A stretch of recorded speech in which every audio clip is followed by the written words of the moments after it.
أماكن على خريطة غيرت تاريخ العالم. في أماكن على الخريطة شكلها بسيط، بس وجودها في المكان ده بالذات هو اللي غير تاريخ العالم من غير حروب ولا جيوش. ده أمر واقع.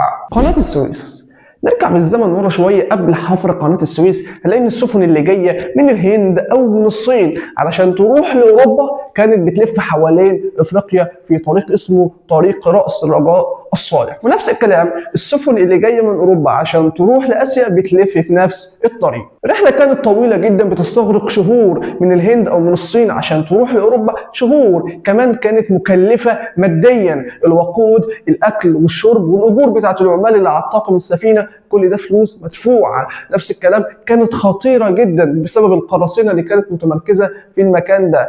برضو التقاء المحيطين الهندي مع الأطلنطي كان بيعمل أمواج عالية جدا وعواصف وأعاصير وأمواج كانت بتؤدي إلى غرق الكثير من السفن. بعد عام 1869 ميلاديا وحفر قناة السويس، الطريق بقى بين آسيا وبين أوروبا بقى سهل جدا، بقى أسرع.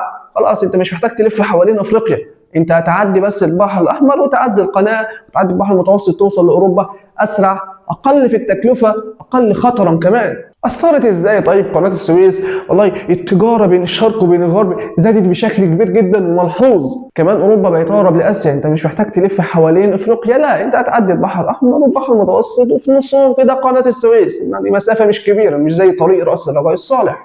وعلشان كده بدأت الدول الغربية انها تطمع في مصر، زي بريطانيا وزي فرنسا، كلهم كانوا عاوزين يطمعوا في مصر علشان الموقع الاستراتيجي بتاعها وعلشان قناة السويس. وبعد حفر قناة السويس بدأت العيون تطمع في مصر. بريطانيا وفرنسا بدأوا ان هم يبصوا لمصر وطمعانين فيها، عاوزين يحتلوها، طبعا بسبب موقعها الاستراتيجي، عندها بحر المتوسط والبحر الاحمر ونهر النيل. كمان الحاجه المهمه قناه السويس اللي اتحفرت، اللي سهلت التجاره بين الشرق وبين الغرب، واللي هيتحكم في قناه السويس هيتحكم في التجاره العالميه، وهو اللي هيتحكم في مين يعدي ومين ما يعديش. فده والسبب ده بالذات فرنسا وبريطانيا بدأوا ان هم يتنافسوا على مصر. ببساطة اللي هيتحكم في قناة السويس هيتحكم في تجارة العالم. رقم 2 مضيق جبل طارق. المضيق ده بيربط بين البحر المتوسط والمحيط الأطلنطي، بتشرف عليه دولتين، اسبانيا من الشمال والمغرب من الجنوب. أي سفينة داخل البحر المتوسط أو طالعة من البحر المتوسط لازم هتعدي على مضيق جبل طارق، سواء خارجة منه رايحة على المحيط الأطلنطي أو جاية من المحيط الأطلنطي داخلة على البحر المتوسط، لازم هتعدي على مضيق جبل طارق. المضيق ده كان سبب في صراعات بين المسلمين وبعدين الاسبان وبعدين الانجليز. لما فتح المسلمين الاندلس عن طريق القائد طارق بن زياد، سيطر على الاندلس وسيطر على مضيق جبل طارق. بعدها بدات حركات الاسترداد الاسباني وفترات الاسترداد الاسباني، عاوزين يطلعوا ويطردوا المسلمين من الاندلس، وبالفعل ده حصل. ولما حصل قضوا على كل المسلمين اللي موجودين في الاندلس بالكامل، بما فيهم اقليم جبل طارق اللي موجود في جنوب اسبانيا. بعدين بعد فتره من الزمن بدأ بريطانيا ان هي تعمل هجمه على اقليم جبل طارق، هجمت على الاقليم ده وبالفعل احتلته، ولحد النهارده الاقليم ده موجود في اسبانيا وتحت سيطره بريطانيا. 1704 ميلاديا كان في حروب في اسبانيا اسمها حروب الخلافه الاسبانيه. بريطانيا استغلت الموقف ده والوضع ده ان في حروب في اسبانيا، وبدات انها تدخل لاقليم جبل طارق واحتلته بالفعل. لحد النهارده هو تحت حكمها، اسبانيا بتطالب بيه وبريطانيا متمسكه بيه. بعدها ب9 سنين 1713 ميلاديا تم عقد معاهدة أوترخت. المعاهدة دي بموجبها اعترفت إسبانيا بالسيطرة البريطانية على إقليم جبل طارق.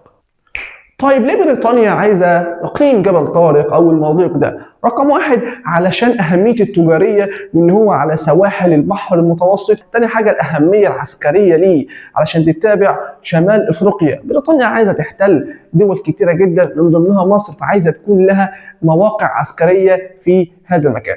يعني باختصار مضيق جبل طارق ده مش ممر كده وسلام، لا ده مفتاح، واللي معاه المفتاح ده هو الأقوى. 3 مضيق البوسفور، سر قوة القسطنطينية. زمان كانت القسطنطينية بتشرف على مضيق البوسفور مباشرة. أي تجارة جاية من الشرق للغرب أو من الغرب للشرق كانت بتعدي على مضيق البوسفور، بالتبعية بتعدي على القسطنطينية. مضيق البوسفور بيفصل بين قارتين، اسيا واوروبا اللي تتحكم فيه دولة تركيا، بيربط البحر الاسود ببحر منورة ثم البحر المتوسط. زمان قسطنطينية كانت بتشرف على مضيق البوسفور مباشرة، اي تجارة جاية من الشرق للغرب او من الغرب للشرق كانت بتمر بمضيق البوسفور، وده اللي استغلته القسطنطينية في ان هي تفرض ضرائب على السفن والتجارة اللي معدية من المضيق ده، ان هي تتحكم في التجارة اللي موجودة اصلا، ان هي تقوي المدينة بتاعتها وتكون مدينة محمية وقوية. حاليا المضيق ده اللي مسيطر عليه دولة تركيا.